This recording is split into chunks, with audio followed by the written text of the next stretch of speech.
Have you ever wondered about sharing your own expertise or experiences with other people by means of writing something?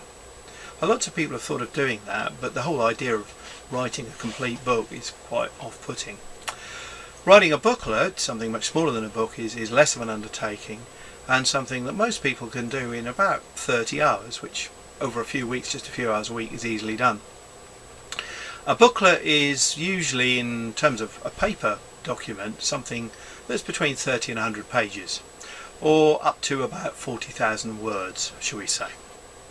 Now, that's not such a big undertaking, and there's lots of expertise to be shared. Perhaps you've built up some specialist or professional know-how over a number of years, and other people would be very interested in finding out all about it. A short booklet on how to do something can be just the ticket. Ironically, the more niche it is, the more specialised, often the more saleable it is, because people are looking for specialist answers, especially on the internet. So people writing small specialist booklets on how to do this, that or the other can produce something that's of widespread value. There are billions of people on the internet searching for specific things. So if you've got some specialist expertise, there literally could be tens of thousands of people out there who'd like to buy an ebook. And if you're writing an ebook, it is actually commercially viable, whereas writing a paper book wouldn't be. Let me explain. Traditionally, publishers publishing paper books have had a bit of a challenge on their hands, because the cost of producing a book on paper, even a few thousand copies, is quite high. The book has to be typeset and prepared, which is true whatever kind of book it is, but when it comes to printing the thing, storing it and distributing it, that's where a lot of the expense lies. So a publisher could produce several thousand copies of a book and then find that not enough people are buying it. The book sits on the shelf, the money's tied up, and the publisher's lost money. What publishers really want is hits, as in the sense of a music hit. They want something that's going to sell in large numbers fairly quickly, fairly easily.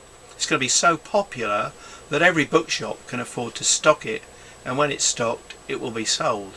Bookshops like that as well. They don't want books sitting on the shelves that nobody buys. So the whole traditional commercial printed book market is really about hits. It's about very popular books that people can easily get and easily buy. Whereas the niche book, the specialist book, however much it may be wanted by a minority of people, isn't really viable. But all that changes with ebooks on the internet, because there are billions of people on the internet looking for rare titles, rare bits of expertise, and an ebook can sit there and be downloaded with no distribution costs. There's no shelf costs, there's no storage costs, and there certainly isn't the cost of printing off lots of copies, because there's really only one original which just gets copied like everything electronic can be. So it's a very different market. So here at the Endless Bookcase, we're keen to get hold of people who've got specialist expertise that they can put into how-to booklets of one kind or another and take to a wide audience. But that's not all. We're looking for people who've got experiences of life, experiences that they wish to share with other people, interesting stories, things that have happened to them, and maybe actually not themselves, but experiences of close friends or family. Things that would otherwise be lost. I still remember sitting with my grandfather when I was a young fella, listening to him tell me amazing stories of things that happened when he was a young man, many years before. I just wish that had been written down, recorded in some way, so that I could now go back to it. And I'm sure other people would have been interested as well. The same would be true of my own father and indeed my father-in-law, both of whom were soldiers in the Second World War and had incredible stories to tell about their experiences. All that, sadly, was lost. There's no excuses anymore for losing that kind of experience. Anybody can sit down and write their own story. It doesn't matter if it isn't too long, even if it's a few pages. It's economic in terms of an ebook. And a third thing we're desperate to help with is there are so many wonderful authors writing works of fiction who can't get published. And there's a good reason for that, and it's nothing to do with the quality of their work. well, certainly not necessarily to do with the quality of their work. It's simply this, that publishers really want to publish successful authors. They've got the same problems they've always had of not wanting to print off lots of books and not have them sell. So the author needs to be proven. But how do you prove that the author's work is popular? It's almost like the chicken and egg problem, isn't it? But with ebooks again, the problem is solved. We can relatively inexpensively put an ebook on the internet for sale, publicise it, let friends and family and fans find out about it.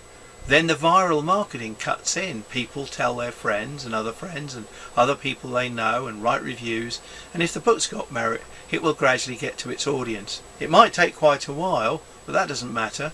It will eventually get there. If the book isn't much use, then maybe it won't sell very much at all, but there's no harm done. Or it might be it has a niche audience, and that can take a very long time, but a book can stay on the internet forever. And that's another thing about what we're doing with the Endless Bookcase. We're trying to capture lots from people into know-how, their expertise and their stories, so that anybody who's got something like that can share it, and they can share it in a way that their audience can access it over time, access their know-how, their expertise, their stories forever.